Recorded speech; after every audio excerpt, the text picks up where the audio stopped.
오늘은 십자가 묵상 세 번째 시간입니다. 본문은 이사야 59장 1절 2절입니다. 여호와의 손이 짧아 구원하지 못하심도 아니요 귀가 둔하여 듣지 못하심도 아니라 오직 너희 죄악이 너희와 너희 하나님 사이를 갈라놓았고 너희 죄가 그의 얼굴을 가리어서 너희에게서 듣지 않으시게 함이니라. 이번 장에서 우리는 왜 하나님이 십자가 없이 우리를 그냥 용서하실 수 없을까?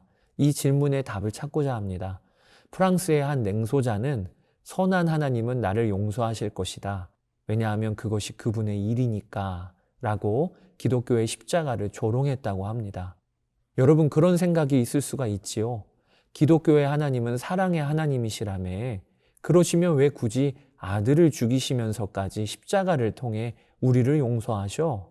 이렇게 우리에게 질문할 수가 있는 것이지요. 11세기 말의 대주교였던 안셀무스는 그런 생각을 하고 있는 사람이라면 두 가지를 모르는 것이다 라고 했습니다. 하나는 죄의 심각성을 모르고 또 하나는 하나님의 위엄을 모르기 때문에 십자가 없는 용서도 가능하다고 생각한다는 것입니다. 즉, 우리가 십자가를 바르게 이해하려면 반드시 그 배경에는 우리가 저지른 죄의 심각성을 먼저는 바로 알아야 한다는 것이지요. 또 하나, 하나님의 위엄을 잘 이해해야 한다는 것입니다. 존 스토트 목사님은 만약 우리가 인간의 죄의 심각성 그리고 하나님의 위엄 이 둘 중 하나를 축소시킨다면 그것은 십자가를 축소시키는 결과를 맞게 될 것이다 라고 말씀하셨습니다. 자, 그러면 먼저 우리 죄의 심각성에 대해서 알아봅시다. 성경은 죄를 뜻하는 언어로 5개의 헬라어 단어를 사용하는데 그것이 첫째는 하마르티아, 이 말의 뜻은 표적에서 빗나갔다, 목적지에 이르지 못한 것을 의미합니다. 둘째, 아디키아는 불의 혹은 부정을 의미합니다. 셋째, 포네리아는 사악하거나 부패한 종류의 악을 의미합니다. 여기까지는 모두 내적인 부패 혹은 뒤틀린 성향을 이야기하는 범주입니다. 그리고 좀 더 능동적인 의미의 죄를 가리키는 단어가 파라바시스인데요. 이것은 일정한 한계를 넘어 침입, 침해를 할 때 쓰는 단어입니다. 마지막으로 죄를 의미하는 단어가 아노미아인데 이는 무법 혹은 일정한 법을 어겼다는 것을 뜻합니다. 즉, 성경에서 말하는 죄는 우리의 본성, 상태가 뒤틀어져 있는 것부터 시작해서 우리의 행위가 적극적으로 기준을 부수고 침범하거나 법을 어겼다는 것까지 이야기하고 있는 것입니다. 여러분, 성경은요, 우리의 죄는 단순한 실수라고 결코 해석하지 않습니다. 또는 어쩌다가 한 번 저지른 일이라고도 보지 않습니다. 성경이 강조하는 바는 우리 죄의 사악한 자기 중심성입니다. 우리는 하나님을 왕으로 인정하지 않을 뿐 아니라 우리가 왕의 자리에 앉으려고 하나님의 왕자를 침탈하는 시도를 한 자들입니다. 파라바시스, 침입, 침해라고 했지요. 그리고 하나님을 내 삶에서 쫓아내려고 시도했습니다. 로마서 8장 7절, 육신의 생각은 하나님과 원수가 되나니 이는 하나님의 법에 굴복하지 아니할 뿐 아니라 할 수도 없음이라. 원수라는 말은 적극적으로 반항하고 하나님을 왕의 자리에서 밀어낸다는 뜻입니다. 우리의 육신의 생각은 하나님의 법 아래 들어가려고 하지 않습니다. 그것이 죄입니다. 하나님에 대한 반항 정신을 우리는 가지고 있는 것이지요. 이것을 이해하면 다윗이 한 고백의 뜻을 알게 됩니다.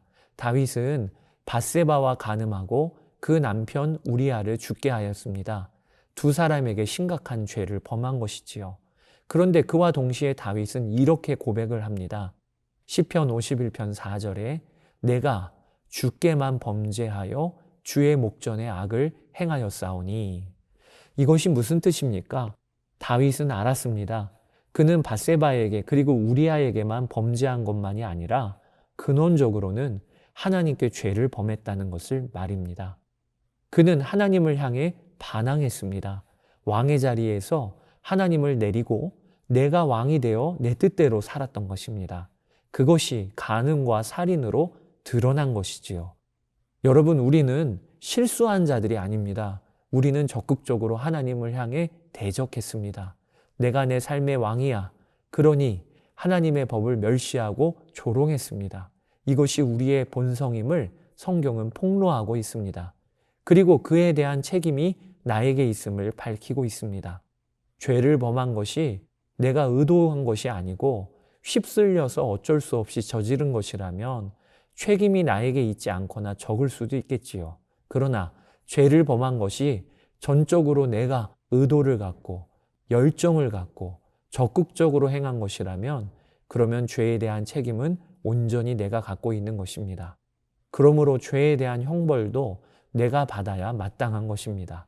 그러므로 하나님이 십자가 없이 나를 사랑하시기에 그냥 용서하신다고 선언하면 문제가 생기는 것이에요. 내가 하나님을 적극적으로 대적하는 자이기 때문에, 죄가 곧 나요. 나는 그 죄 자체이기 때문에 결국 나를 살리시려면 반드시 십자가에서 죽음으로 죄가 처리되어야 하는 것입니다. 하나님을 향한 반역, 그리고 하나님을 향한 범죄, 이것을 뿌리째 뽑지 않으면 사실 나는 살 길이 없는 것입니다. 하나님과 화해할 길이 없는 것이지요. 그래서 하나님은 사랑이시지만 반드시 십자가를 통해 나를 용서해 주신 것입니다. 이번에는 하나님의 위엄을 생각해 봅시다. 성경은 하나님은 거룩하시다는 사실을 선포합니다. 하박국서 1장 13절, 주께서는 눈이 정결하심으로 악을 참아 보지 못하시며 패역을 참아 보지 못하시거늘.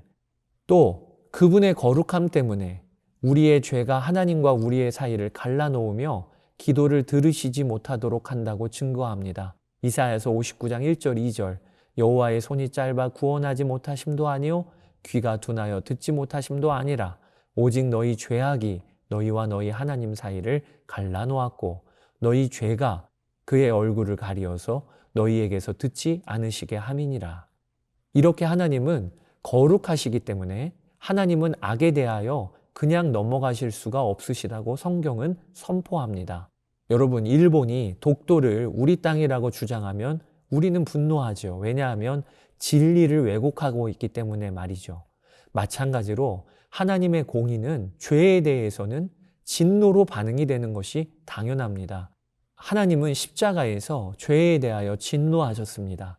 진노가 십자가에서 쏟아부어진 것을 통해 하나님의 거룩하심은 드러나게 되는 것입니다. 그러므로 십자가 없이 하나님이 우리를 용서하실 수 있지 않느냐 하는 것은 하나님의 거룩을 훼손하는 일이 되는 것입니다. 자, 여기까지 우리는 십자가를 통해서만 하나님이 우리를 용서하실 수 있다는 것을 살펴보았습니다.